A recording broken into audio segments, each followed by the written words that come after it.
Hello दोस्तों, स्वागत है आपका अपने YouTube channel study I next with Rajat पे। हम लोगों ने बायोलॉजी के बेस्ट 100 क्वेश्चंस की सीरीज़ को शुरू किया था। इसके 2 पार्ट हम लोगों ने फिनिश कर लिए थे। आज पार्ट 3 मैं आपके लिए लेकर आया हूँ। पार्ट 1 और पार्ट 2 की जो लिंक है वो आपको डिस्क्रिप्शन में मिल जाएगी। तो आइए शुरू करते हैं हम बायोलॉजी के बेस्ट 100 क्वेश्चंस की सीरीज़ के पार्ट 3 को।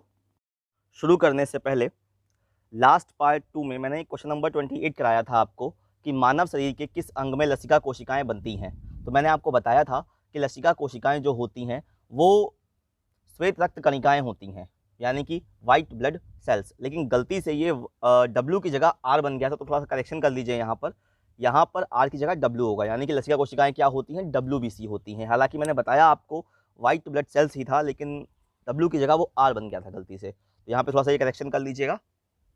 तो आइए शुरू करते हैं बायोलॉजी का पार्ट 3।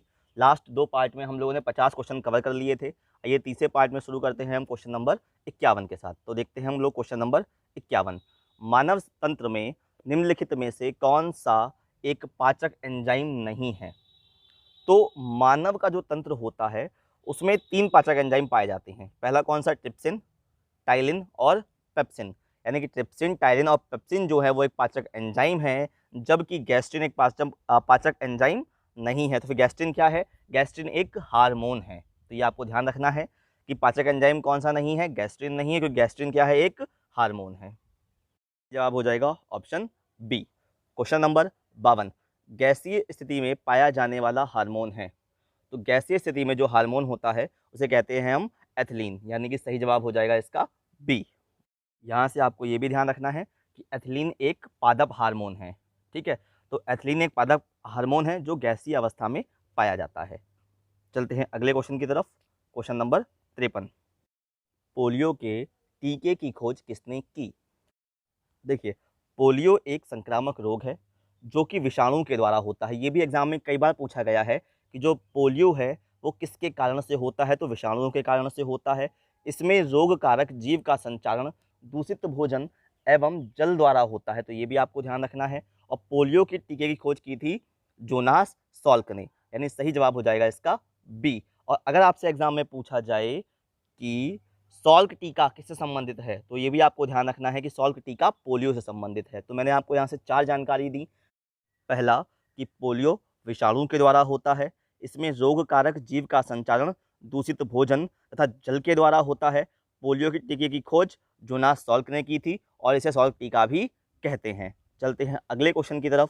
Question number 54। एलिसा परीक्षण किया जाता है, तो इसका सही जवाब हो जाएगा ए। एड्स के रोग को पहचानने के लिए एलिसा परीक्षण किया जाता है। और अगर आपसे एग्जाम में पूछा जाए कि जो एड्स है वो किसके द्वारा होता है, तो ये भी आपको ध्यान रखना है कि एड्स जो बीमारी है वो भी विषाणुओं के द्वारा होती है। तो ये भी आपको ध्यान रखना है कि एलिसा की फुल फॉर्म क्या होती है, तो एंजाइम लिंक्ड इम्यूनो सॉर्वेंट। तो यहाँ से आपको ये भी ध्यान रखना है। और एड्स की फुल फॉर्म क्या होती है? Acquired immuno deficiency syndrome. तो इसे जवाब हो जाएगा इसका ऑप्शन ए। चलते हैं अगले क्वेश्चन की तरफ। Question number 55। इबोला वायरस का नाम लिया गया है। देखिए, इस रोग की जो पहचान है वो सबसे पहले 1976 में अफ्रीका महाद्वीप में एक देश है कांगो। तो उस कांगो में एक नदी बहती है इबोला नदी। वहाँ पर एक गांव में इसकी पहचान की गई थी, इसी वजह से इस रोग को नाम दिया गया था इबोला। तो सही जवाब इसका हो जाएगा ऑप्शन सी। Question number 56। कौन सा रोग कवक के कारण होता है? तो पोलियो तो होता है वायरस के कारण, हैजा होता है बैक्टीरिया के कारण। तो सही जवाब हो जाएगा इसका डर्मीटाइटिस। यहाँ से आपको ये भी ध्यान रखना है कि डर्मीटाइटिस के अलावा गंजापन नामक रोग भी कवक के कारण ही होता है। तो इस क्वेश्चन का सही जवाब हो जाएगा ऑप्शन बी। चलते हैं अगले क्वेश्चन की तरफ। Question number 57। निम्नलिखित में से कौन सा रोग प्रोटोजोआ द्वारा होता है? तो सही जवाब हो जाएगा इसका ऑप्शन ए, मलेरिया। अगर आपसे एग्जाम में पूछा जाए कि मलेरिया रोग की खोज किसने की थी, तो सर रोनाल्ड रॉस ने की थी। और आपको ये भी यहाँ से ध्यान रखना है कि मलेरिया जो है वो मादा एनाफिलीज मच्छर के द्वारा फैलता है। ठीक है, तो मलेरिया जो रोग है वो प्रोटोजोआ के द्वारा होता है। सही जवाब हो जाएगा इसका ऑप्शन ए। Question number 58। मानव गुर्दे में बनने वाली पथरी प्रायः बनी होती है, तो उसका सही जवाब हो जाएगा कैल्शियम ऑक्जेलेट की। यानी गुर्दे में जो पथरी होती है वो बनी होती है कैल्शियम ऑक्जेलेट की। सही जवाब ऑप्शन ए। बढ़ते हैं अगले क्वेश्चन की तरफ। क्वेश्चन नंबर 59, निम्नलिखित में से कौन सा विटामिन एवं उसकी कमी वाला रोग सुमेलित नहीं है? तो देखिए, कैल्सीफेरॉल, बोन सिकनेस बिल्कुल सही है, नाइसिन, पिलाग्रा ये भी बिल्कुल सही है, कोबालामीन खून की कमी यानी कि एनीमिया ये भी बिल्कुल सही है, राइबोफ्लेविन वेरी वेरी तो यही है बिल्कुल गलत जवाब, क्योंकि वेरी वेरी जो रोग है वो होता है विटामिन बी 1 की कमी से, और विटामिन बी 1 का जो रासायनिक नाम है वो है थायामीन, तो ये भी आपको ध्यान रखना है। और राइबोफ्लेविन जो नाम है वो विटामिन बी 2 का रासायनिक नाम है, जिसकी कमी से किलोसिस नामक रोग होता है। तो सही जवाब हो जाएगा ऑप्शन डी। क्वेश्चन नंबर 60, शरीर में ऊतकों का निर्माण होता है? सही जवाब हो जाएगा ऑप्शन सी, प्रोटीन से। चलते हैं अगले क्वेश्चन की तरफ। क्वेश्चन नंबर 61, लाल रक्त कणिकाएं मुख्यतः बनती हैं? तो सही जवाब हो जाएगा इसका बोन मैरो में, यानी आरबीसी का जो निर्माण है वो बोन मैरो में होता है। आरबीसी का जीवन काल कितना होता है? तो 100 से 120 दिन आरबीसी का जीवन काल होता है। और अगर पूछा जाए कि आरबीसी को नष्ट करने का कार्य कौन करता है, तो ये भी आपको ध्यान रखना है, स्प्लीन यानी कि पलीहा पुरानी रक्त कणिकाओं को नष्ट करने का कार्य करता है। ठीक है। और अगर आपको पूछा जाए एग्जाम में कि डब्ल्यूबीसी का निर्माण कहाँ होता है, तो जहाँ पर आरबीसी का विनाश होता है वहीं पर डब्ल्यूबीसी का निर्माण होता है, यानी कि स्प्लीन में। चलते हैं अगले क्वेश्चन की तरफ। निम्नलिखित में से किस विटामिन को आर्गो कैल्सीफेरॉल कहते हैं? तो सही जवाब हो जाएगा इसका ऑप्शन ए, विटामिन D2। तो विटामिन D3 को हम क्या कहते हैं? विटामिन D3 को हम कोली कैल्सीफेरॉल कहते हैं। ये भी आपको यहाँ पे ध्यान रखना है। विटामिन B6 का क्या नाम है? तो विटामिन B6 को हम कहते हैं पाइरिडॉक्सिन, और B12 को साइनोकोबालामीन। तो ये भी आपको यहाँ पे ध्यान रखना है। चलते हैं अगले क्वेश्चन की तरफ। क्वेश्चन नंबर 63, शरीर में अतिरिक्त ग्लूकोज ग्लाइकोजन में परिवर्तित होकर भंडारित रहता है? सही जवाब हो जाएगा इसका ऑप्शन बी, यकृत में। और आप सभी को पता है कि मानव शरीर की सबसे बड़ी ग्रंथि यकृत ही होती है। चलते हैं अगले क्वेश्चन की तरफ। क्वेश्चन नंबर 64, भोजन के वर्ग में प्रति यूनिट कैलोरी की मात्रा सर्वाधिक होती है? तो सही जवाब हो जाएगा इसका ऑप्शन बी, बसा में। चलते हैं अगले क्वेश्चन की तरफ। क्वेश्चन नंबर 65, इंसुलिन होता है? तो देखिए, इंसुलिन एक प्रोटीन श्रृंखला या पेप्टाइड हार्मोन है। तो सही जवाब क्या हो जाएगा इसका ऑप्शन सी। यहाँ से मैं आपको कुछ जानकारी और दे रहा हूँ, वो भी आप नोट कर लीजिएगा कि अगर पूछा जाए कि इंसुलिन में कौन सी धातु मौजूद होती है, तो ऑप्शन हो जाएगा जस्ता। तो ये भी आप ध्यान रखेंगे। और पूछा जाए अगर आपसे कि इंसुलिन प्राप्त होता है, तो ये भी आप ध्यान रखिएगा कि इंसुलिन डहेलिया की जड़ों से प्राप्त होता है। ये भी आपको ध्यान रखना है, जो कि रुधिर यानी कि रक्त में शुगर की मात्रा का नियमन करता है। यानी कि अगर मानव शरीर में इंसुलिन की कमी होती है तो शरीर में मधुमेह यानी कि डायबिटीज़ रोग हो जाता है। तो इस क्वेश्चन का सही जवाब क्या हो जाएगा? इंसुलिन क्या है? प्रोटीन, यानी कि सी ऑप्शन। चलते हैं अगले क्वेश्चन की तरफ। क्वेश्चन नंबर 66, पित्ताशय में उपस्थित पत्थर निम्नलिखित में से किसका पाचन प्रभावित करता है? तो सही जवाब हो जाएगा इसका ऑप्शन बी, बसा का। चलते हैं अगले क्वेश्चन की तरफ। क्वेश्चन नंबर 67 कौन सा हार्मोन लड़ो और उड़ो हार्मोन कहलाता है?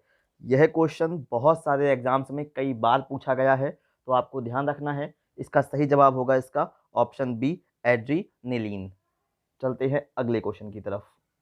क्वेश्चन नंबर 68, निम्न द्वारा होने वाली बीमारियों के लिए सल्फा दवाइयाँ किसके लिए कारगर हैं? तो देखिए, जीवाणु यानी कि बैक्टीरिया से होने वाली बीमारियों के लिए ही हम सल्फा दवाइयों का प्रयोग करते हैं, यानी सही जवाब होगा इस क्वेश्चन का ऑप्शन ए। चलते हैं अगले क्वेश्चन की तरफ। क्वेश्चन नंबर 69, निम्नलिखित में से कौन सा पहला सफल क्लोन जंतु था? तो सही जवाब होगा इसका ऑप्शन ए, भेड़। और क्या नाम था इसका? तो इसका नाम था डॉली। और अगर आपसे पूछा जाए कि दूसरा सफल क्लोन जंतु कौन सा था, तो आंसर होगा भैंस। फिलहाल तो इस क्वेश्चन का आंसर क्या होने वाला है? ए, भेड़। अगला क्वेश्चन, क्वेश्चन नंबर 70, आलू में ब्लैक हार्ट का कारक कौन है? तो सही जवाब होगा इसका ऑप्शन सी, ऑक्सीजन की कमी। यानी कि आलू में ब्लैक हार्ट रोग एक अजैविक रोग है। यह रोग भंडारण के समय ऑक्सीजन की कम उपलब्धता के कारण होता है, यानी सही जवाब क्या होगा इसका ऑप्शन सी। चलते हैं अगले क्वेश्चन की तरफ। क्वेश्चन नंबर 71, इंटरफेरोन का प्रयोग किया जाता है नियंत्रण के लिए? देखिए सबसे पहली जानकारी कि इंटरफेरोन क्या है, तो इंटरफेरोन एक प्रकार का प्रोटीन है जिसका इस्तेमाल गुर्दे एवं रक्त कैंसर के उपचार के लिए किया जाता है। तो सही जवाब इसका क्या हो जाएगा, ऑप्शन ए। इंटरफेरोन का प्रयोग कैंसर के उपचार के लिए किया जाता है और इंटरफेरोन क्या है, एक प्रकार का प्रोटीन है। देखते हैं अगला क्वेश्चन नंबर 72। दृष्टि दोष मायोपिया वाला व्यक्ति देख सकता है। तो देखिए मायोपिया को कहते हैं हम निकट दृष्टि दोष। तो ये आपको ध्यान रखना है कि मायोपिया का नाम क्या है, निकट दृष्टि दोष। और निकट दृष्टि दोष में क्या होता है कि हमको पास की वस्तुएं तो साफ दिखाई देती हैं लेकिन दूर की वस्तुएं धुंधली नजर आती हैं, यानी कि सही जवाब हो जाएगा इसका ऑप्शन ए। यहाँ से आप ये भी ध्यान रखिएगा कि निकट दृष्टि दोष वाला व्यक्ति अवतल लेंस का प्रयोग करेगा। ठीक है, निकट दृष्टि दोष को हम क्या कहते हैं, मायोपिया कहते हैं। इसमें हमको निकट की वस्तुएं तो साफ दिखाई देती हैं लेकिन दूर की वस्तुएं धुंधली नजर आती हैं और निकट दृष्टि दोष वाला व्यक्ति अवतल लेंस का प्रयोग करता है। चलते हैं अगले क्वेश्चन की तरफ। Question number 73। एलर्जी के कारण कौन सी बीमारी होती है। तो सही जवाब हो जाएगा इसका ऑप्शन डी, अस्थमा। देखते हैं अगला क्वेश्चन, क्वेश्चन नंबर 74। एंथोफोबिया निम्न का डर है। तो सही जवाब हो जाएगा इसका सी, यानी कि जिन व्यक्तियों को पुष्पों या पुष्पों के विभिन्न भागों से डर लगता है उसे कहते हैं हम एंथोफोबिया। सही जवाब ऑप्शन सी। चलते हैं अगले क्वेश्चन की तरफ, क्वेश्चन नंबर 75। एथलीट फुट बीमारी होती है। तो देखिए एथलीट फुट जो बीमारी है वो ट्राइकोफाइटोन नामक एक विशेष प्रकार की फफूंदी से होती है। यह त्वचा यानी कि आपकी स्किन के मुलायम हिस्से को प्रभावित करती है, यानी सही जवाब क्या हो जाएगा इसका ऑप्शन बी, फफूंद। आपको बायोलॉजी के बेस्ट 100 क्वेश्चंस की सीरीज का पार्ट 3 कैसा लगा, ये आप मुझे कमेंट सेक्शन में बता सकते हैं। और आपने अभी तक हमारे चैनल को सब्सक्राइब नहीं किया है, सब्सक्राइब कर दीजिए, बेल आइकन प्रेस कर दीजिए ताकि आने वाली वीडियो की नोटिफिकेशन आपको सबसे पहले मिल पाए। और हमारा टेलीग्राम चैनल है स्टडी आई नेक्स्ट विद रजत, जिस पर मैं डेली करंट अफेयर्स भी पोस्ट करता हूँ। तो आप चैनल को ज्वाइन कर लीजिए और डेली करंट अफेयर्स वहाँ से आप ले सकते हैं। तब तक के लिए धन्यवाद।